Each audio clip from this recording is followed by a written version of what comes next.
కనీసం గంట పైన వాక్యం చెప్పాలనేది మా యొక్క ఆశ. దేనికంటే ఈ ప్రాంతంలో చాలా అవసరమైంది. మరి బయట అన్యులు ఉదయకాల సమయంలో వాళ్ళ పనులకు వెళ్ళినప్పుడు మరి రాత్రిపూట వింటారు, తెల్లారి దాని గురించి వాళ్ళు ఎంతో డిస్కషన్ చేసుకుంటారు పొలాల మీద. కనుక ఈ ప్రాంతంలో వాక్యము చాలా అవసరమైంది. కనుక నా సాక్ష్యాన్ని కట్టె తెచ్చాను. నాది అందరికీ కొంతమంది 16 రీళ్ళు ఉంటాయి, 16 రీళ్ళ సాక్ష్యం ఉంటుంది, 50 రీళ్ళ సాక్ష్యం ఉంటుంది, 100 రీళ్ళు సాక్ష్యం ఉన్న వాళ్ళు కూడా ఉన్నారు. కానీ నాది 70 రీళ్ళ సాక్ష్యం, 70 రీళ్ళు అయితే నేను చెప్పలేను. కనుక నా జీవితంలో జరిగిన కట్టె తెచ్చినట్లుగా మరి వాటికి ఎప్పుడు మారు మనసు పొందావు ఏంటి అనే సంగతి కంటే రిఫరెన్స్లు తీసి చూపించి చదివించేంత పరిస్థితి టైం కూడా లేదు. కనుక నేను క్లుప్తంగా ఏ సంవత్సరం రక్షించబడ్డాను, మొట్టమొదట మా యొక్క కుటుంబ చరిత్రను కొద్దిగా 2 మాటల్లో చెప్పాలనుకుంటున్నాను. ఈ గడ్డ మీద సుమారుగా నాకు తెలిసినంత వరకు మా పిల్లలు, మా తమ్ముళ్ళకి కూడా, మా కుటుంబస్తులు ఎవరికి కూడా తెలియదు, దాదాపు ఈ గడ్డ మీద ఈ స్థలంలో 11 తరాలు అయిపోయింది. ఇక్కడ అన్య విగ్రహారాధన సంబంధమైనటువంటి భయంకరమైన పరిస్థితి ఈ స్థలంలో జరిగేది. ఎలాంటి విగ్రహారాధన జరిగేదంటే ఇంకా అవన్నీ చెప్పాలంటే చాలా కష్టం. ఎలాంటి విగ్రహారాధన జరిగే కొలుపులని, జాతరలని, ఇంకా తర్వాత ఇంకా మా నాన్న వాళ్ళ అమ్మగారు, మా ముసలమ్మ చేసినటువంటి పనులు అన్నీ కాదు. వీళ్ళది అసలు పూర్వం మా తాత ముత్తాల కాడి నుంచి పూర్వపాసర దగ్గర నుంచి చెప్పాలంటే 11 తరాలంటే దాదాపు ఎన్నో వందల సంవత్సరాలు దాటినట్టుగా మనం చెప్పుకోవచ్చు. అప్పటి నుండి ఇప్పటి వరకు కూడా మా కుటుంబాలన్నీ కూడా మోరంపుల్లో కొంతమంది ఉన్నారు, వెంకటకృష్ణాపురంలో కొంతమంది ఉన్నారు. అన్య విగ్రహారాధన సంబంధమైన దీనిలో నుంచి మేము రక్షించబడటానికి దేవుడు గొప్ప కృపనిచ్చాడు. మరి నా జీవితంలో ఇలా కొనసాగుతున్నప్పుడు మొట్టమొదటిగా రక్షించబడినటువంటి, మా కుటుంబంలో రక్షించబడినటువంటి వ్యక్తి నేను. ఇది ఆ పక్క గ్రౌండ్లో ఉన్నప్పుడు 2 సార్లు చెప్పాను ఈ స్టోరీ, ఇంకా చెప్పాల్సిన అవసరం లేదు. నాకన్నా పెద్ద అమ్మాయి, నాకన్నా పెద్ద ఉంది మా ఇంటికి అక్క, ఆమె మొట్టమొదటి రక్షించబడింది. ఆమె ద్వారా మా నాన్న రక్షించబడ్డాడు, మా నాన్న మా అమ్మ ఇద్దరూ రక్షించబడ్డారు. వారు సేవ చేస్తూ వచ్చారు. ఒక రకంగా చెప్పాలంటే మా నాన్న సేవా జీవితం చాలా సింపుల్గా, ఏ వేదాంతం కానీ, తర్వాత చెప్పాలి అంటే ఏదో ఫిలాసఫీలు కానీ ఏమీ చేయకుండా భుజం మీద చేసి ఎరా తమ్ముడు, ఎరా నాన్న అని తీసుకొచ్చి వాళ్ళని దాదాపు తెనాల్లో సేవ చేశాడు, మందిరం కట్టాడు. ఇక్కడికి వచ్చి సేవ ప్రారంభించాడు, ఇక్కడ మరి చిన్న మందిరం వేశాడు. మరి ఇద్దరు కలిసి సేవ చేస్తూ ఉన్నారు. నేనైతే తెనాల్లో మా నాన్న ఉద్యోగం చేసేటప్పుడు భూషణం గారు, నూతక్కి భూషణం గారు, ఆయనకి ఎన్నో సంవత్సరాల స్నేహబంధం ఉంది. ఈ విధంగా చెప్పుకుంటూ పోతే ఆయన జీవితంలో ఆయనేమో నూతక్కి వచ్చాడు, ఈయనేమో వడ్లపూడి వచ్చాడు. ఈ విధమైనటువంటి రీతిలో కొనసాగుతున్నప్పుడు నా గురించి నా తల్లి, నా తండ్రి ఇద్దరు బాగా ప్రార్థన చేసేవాళ్ళు మారాలని. ఎందుకంటే నా జీవితంలో నేను ఈ అంశంలో, ఈ చెప్పేటువంటి సాక్ష్యంలో నేను 2 వ్యక్తులు పనిచేస్తూ వచ్చారు. ఒక ఆయన పేరు డీసీ, ఒక ఆయన పేరు ఏసీ. డీసీ అంటే దెయ్యం చేసే పనులు, ఏసీ అంటే ఏసఐ చేసే పనులు. దెయ్యం చేసిన పనులు దాదాపు ఎక్కువ కనపడ్డాయి, ఏసయ్య చేసిన అద్భుతాలు అంతకంటే ఎక్కువ కనపడ్డాయి. 2 భాగాలుగా నా జీవితాన్ని డివైడ్ చేసుకుంటూ వచ్చాను. కనుక రక్షణ మార్గంలోకి 1900 ఎన్ని చేశాడంటే పుట్టుక నుంచే నన్ను నా తల్లిని కాజేయాలని చూశాడు. మెనంజిడిస్, మెదడుబాబు సంబంధమైన దానిలోనే పుట్టాను. 12 సంవత్సరాలు నాకు అనగా ఫిట్స్ అంటారు, అది లోపల 5-6 సంవత్సరాలు వచ్చేంతవరకు ఫిట్స్ టైప్లో వచ్చాయి. అక్కడి నుంచి మొదలుపెట్టిన ప్రస్థానం తర్వాత ఇదే ఊళ్ళో మరి నీళ్ళలో సుడిగుండంలో తిరిగాను.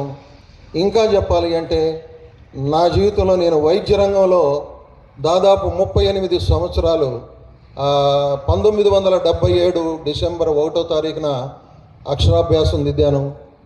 మెడికల్ అసోసియేషన్లో మెంబర్షిప్ పొందాను. MBA దాకా కంప్లీట్ చేస్తూ వచ్చాను. నాస్తికవాదంలో ఎంటర్ అయ్యాను. దేవుడు ఎక్కడున్నాడో చూపించని తిరుగుతూ వచ్చాను. ఇన్ని రకాలుగా నా జీవితంలో 1977 వరకు జరుగుతూ వచ్చినాయి. అప్పటికి నా వయసు 18 సంవత్సరాల కాలం వచ్చింది. ప్రియా సంగమ, దేవుని ప్రజలారా, దేవుని యొక్క ఒక మనిషిలో ఒక వ్యక్తి పట్ల దేవుని యొక్క ప్రణాళిక మనం గుర్తించలేం.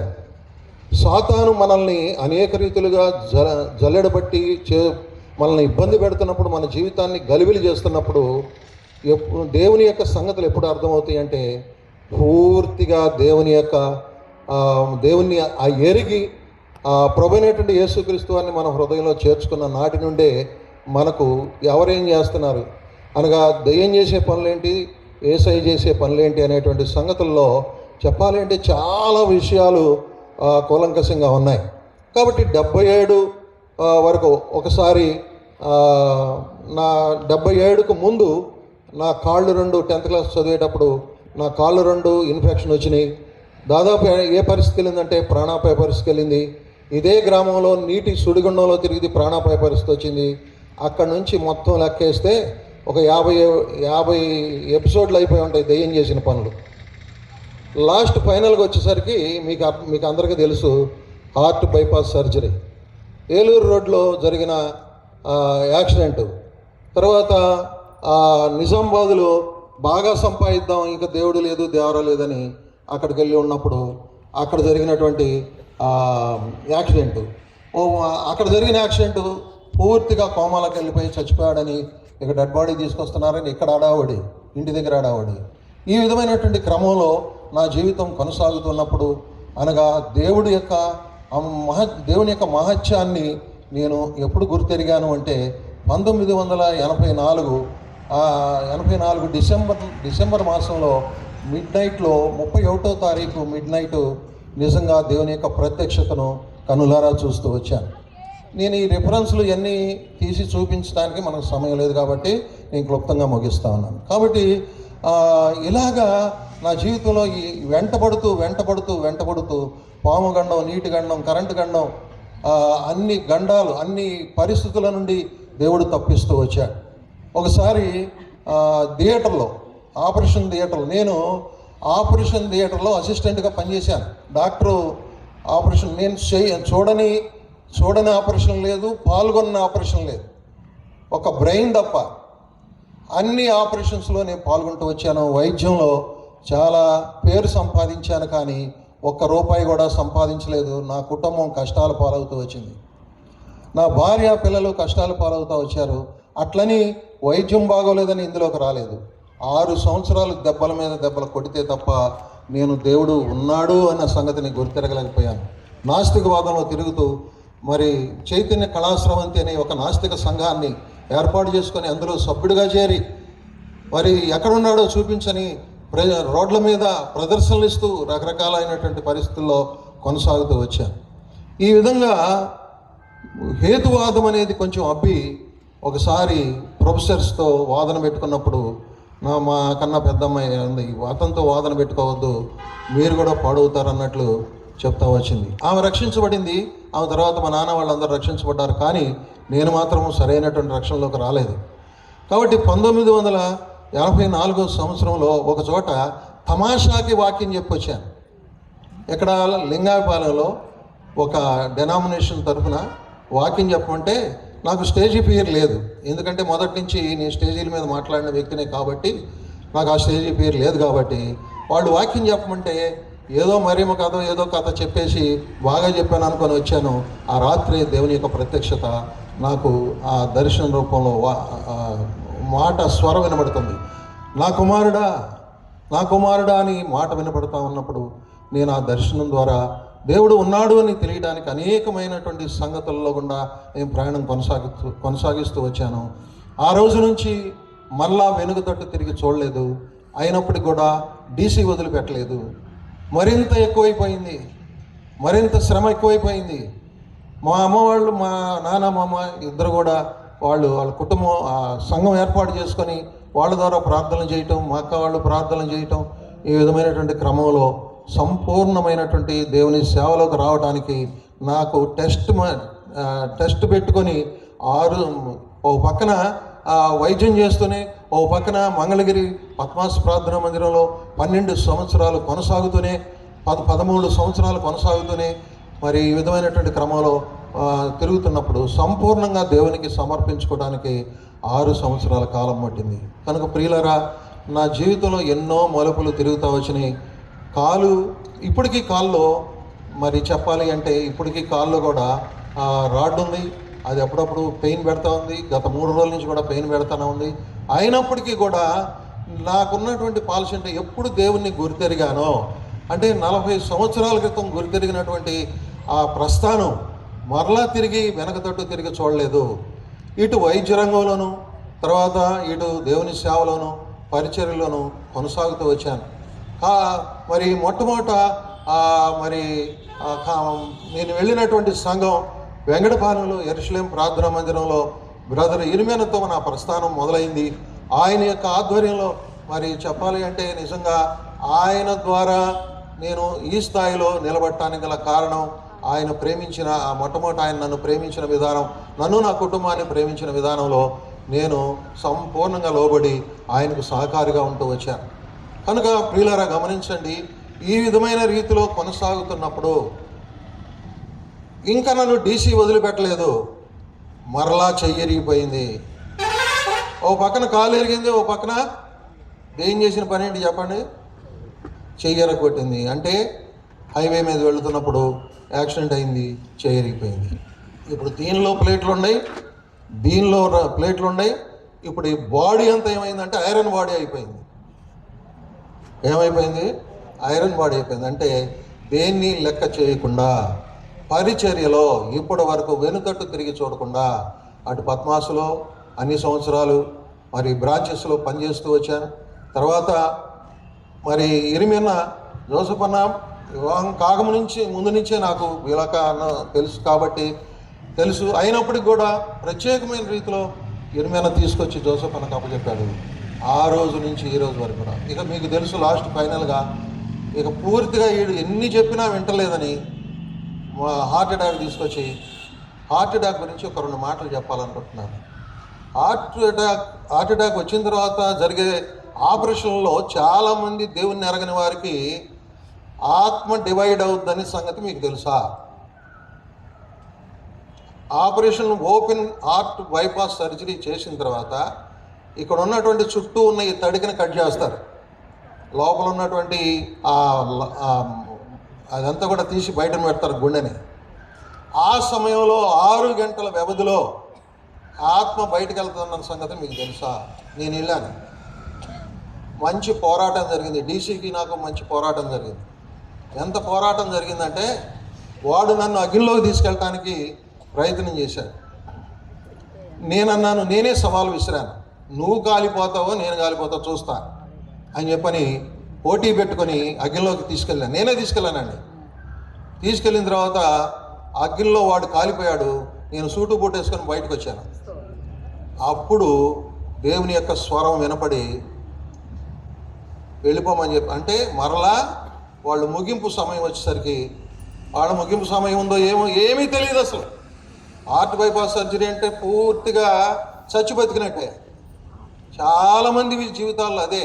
ఇప్పుడు జరిగిన హార్ట్ ఆపరేషన్లు అన్నీ కూడా దాదాపు 80% హార్ట్ ఆపరేషన్లు జరుగుతున్నాయి. 80%లో ఎంతమంది దేవుని గురించి ఆలోచన చేస్తున్నారో తెలియదు. కానీ నేనైతే నిజంగా దేవుని యొక్క చేతిలో ఉన్నానన్న సంగతిని గుర్తెరగటానికి, ఆయన ప్రేమ నాకు వెల్లడిపరిచాడనటానికి ఏమాత్రం సందేహం లేదు. ఆపరేషన్ జరిగింది, సక్సెస్ అయింది.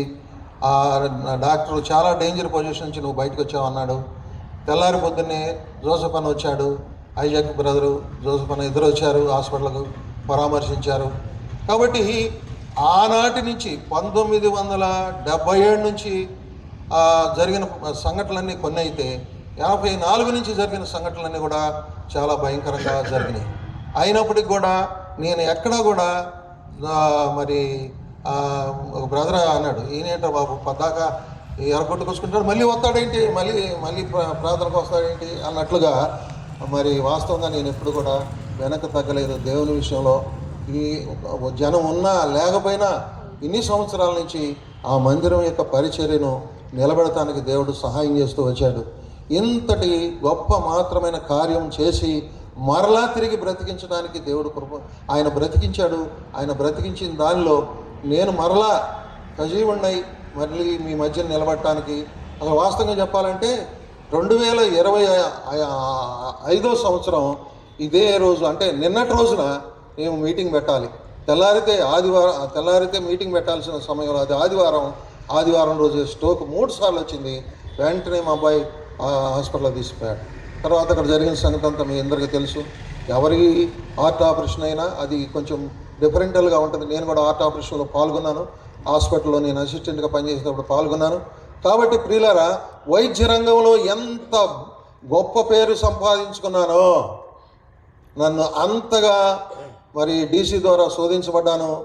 తర్వాత దేవుడు అంతకంటే గొప్పగా నా జీవితంలో గొప్ప మారు మనసు రక్షణ ఇచ్చి మరి దేవుడు ఇంతవరకు నిలబెడుతూ వచ్చాడు. ఈ పరిచర్య జరగటానికి, మంచి సహవాసంలో ఉండటానికి మరి జోసెఫ్ అన్న ఆయన చూపినటువంటి విధానంలో ప్రేమను బట్టి మీకు ఎంతో వందనాలు చెల్లించవలసిన అవసరం ఉంది. కర్మేలు ప్రార్థనా మందిరంకి వచ్చిన తర్వాత సరి చేయబడ్డాను. ఈ విషయంలో మాత్రం ఏమాత్రం సందేహం లేదు. నేను క్రమపరచబడ్డానంటానికి ఏమాత్రం సందేహం లేదు. కాబట్టి పరిచర్య విధానం అంటే ఏంటో, సేవ అంటే, నేను ఓఎంలో కూడా దాదాపు 16 సంవత్సరాలు ఓఎంలో ఆపరేషన్ అండ్ మొబిలైజేషన్ ఆ సంస్థ అంటే అందులో బైబిల్ కాలేజీ స్టూడెంట్గా కరస్పాండింగ్ కోర్సు వెళుతూ వస్తూ కరస్పాండింగ్ కోర్సు కూడా చేస్తూ వచ్చాను. ఎన్ని రకాలుగా పరిచర్యలో దేవుడు మలుపులు తిప్పుకుంటూ వచ్చాడంటే నిజంగా ఆశ్చర్యం. నా జీవితంలో జరిగిన అనేకమైన మలుపులు చాలా జరిగినాయి. దేవుడు ఇంతవరకు నిలబెడుతూ వచ్చాడు. అందుకని ఇక ఈ సంవత్సరం ఏమైనా సరే ఇక ఈ మీటింగ్ పెట్టకుండా మానకూడదు. ఎంత కష్టమైన, ఎంత బాధ అయినా మానకూడదని ఈ రోజున మీ అందరూ కూడి రావడానికి దేవుడు సహాయం చేస్తూ వచ్చాడు. గొప్ప రక్షణ 1984 సంవత్సరం డిసెంబర్ మాసంలో మొట్టమొదటి నేను దేవుని నమ్ముకొని మారుమనసు పొంది రక్షించబడ్డాను. రక్షించబడుతూనే ఉన్నాను, రక్షించబడతానన్న సంగతిని నేను గుర్తెరుగుతూ ఉన్నాను. కనుక ఆ విధమైనటువంటి రీతిలో ప్రభువు నాకు సాయం చేస్తూ వచ్చాడు. మీ మధ్యన ఒక సేవకునిగా దాదాపు 84 నుండి ఇప్పటి వరకు తిరిగి చూడకుండా దేవుడు సహాయం చేస్తూ వచ్చాడు. కాబట్టి చేసిన ప్రతి మేలుకి మనం కృతజ్ఞతాస్తుతులు చెల్లించాలని మరి ఈ కోడికి ఏర్పాటు చేయడం జరిగింది. రెండవది ఏంటంటే 10 సంవత్సరాల వరకు పిల్లలు లేకపోతే మనవనిచ్చాడు. మరి ఆ విధమైనటువంటి మేలులన్నిటినీ జ్ఞాపకం చేసుకుంటూ యానివర్సరీ, వాస్తవంగా ఇది 21వ వార్షికోత్సవం. అంతకుముందు దాదాపు 35 సంవత్సరాల నుంచి 3 రోజుల కాడ ఇదే గ్రౌండ్లో పెట్టాను. కానీ ఒక్కరోజు పెట్టిన కార్యక్రమం ఏంటంటే గత కొన్ని సంవత్సరాల నుంచే నేను ఒక్కరోజు కార్యక్రమాన్ని పెడుతూ వచ్చాను. 3 రోజులు అన్న ద్వారా కూడా చాలాసార్లు మరి ఈ గ్రౌండ్లో ఆ గ్రౌండ్లో 3 రోజులు స్వార్థ సభలు పెడుతూ వచ్చాను. కాబట్టి నా పరిస్థితులను బట్టి నేను తగ్గించుకుంటూ వచ్చాను. కాబట్టి నా కొరకు, నా పరిచర్య కొరకు మీరు ప్రార్థన చేయాలని, ఇంకా మరి ఈరోజు మీటింగ్ కొరకై మీ అందరూ రాగలిగినందుకు వందనాలు, స్తోత్రాలు. నా రక్షణ విషయంలో నేను సరిగా చెప్పలేదని అనుకోవద్దు. నేను క్లుప్తంగా ముగించడం కోసం కొట్టే తెచ్చి అన్నట్లుగా చెప్తూ వచ్చాను. కాబట్టి ప్రియులారా, జరిగింది అపవాది అనగా సాతాను చేసినటువంటి పనులు 1 కాదు 2 కాదు. నా జీవితంలో ప్రారంభం నుండి పుట్టుక నుంచి కూడా అన్ని ప్రమాదకరమైన పరిస్థితులే జరిగినాయి. అయితే దేవుడు వాటన్నిటి నుంచి తప్పించి చక్కని జీవితాన్ని, సంతోషకరమైన జీవితాన్ని, ఆనందకరమైన జీవితాన్ని అనుగ్రహించాడు. అందుకు ప్రభువుకి ఎంతో కృతజ్ఞతాస్తుతులు చెల్లించవలసిన. అందుకని ఈ కోడిక ఏర్పాటు చేయడం జరుగుతుంది. కనుక మా కొరకు ఈ పరిచర్కు ఆత్మకూరులో మరొక బ్రాంచి మరి ఉంది. దాన్ని బల్ల ప్రారంభించాలి. ఆరాధన జరిగిస్తా ఉన్నాం. చాలామంది ఇక్కడికి వచ్చినటువంటి సహోదరులు చాలాసార్లు అక్కడికి వెళ్తూ మరి అక్కడ కూడా జరిపిస్తూ వచ్చారు. కనుక అక్కడ మందిరం ఉంది, చక్కని మందిరం ఉంది, బోల్డంత స్థలం ఉంది, ఇంతకంటే ఇలాంటి స్థలం ఉంది. కాబట్టి మనం ఆరాధన అక్కడ కూడా ప్రారంభించాలి. నా జీవిత లక్ష్యం ఏంటంటే నేను ఈ లోకాన్ని విడిచిపెట్టే లోపల మరికొన్ని ఆత్మలను సంపాదించి నేను నిష్కల్మషంగా ఉండాలి, నీ సిద్ధపడాలి, ఆ తర్వాత అనేకులను సిద్ధపరచాలన్న ఒకే లక్ష్యంతో మనం అందరం కొనసాగుతున్నట్లుగానే నేను కూడా అట్లా విధంగా కొనసాగటానికి ప్రభువే సహాయం చేయనుగాక.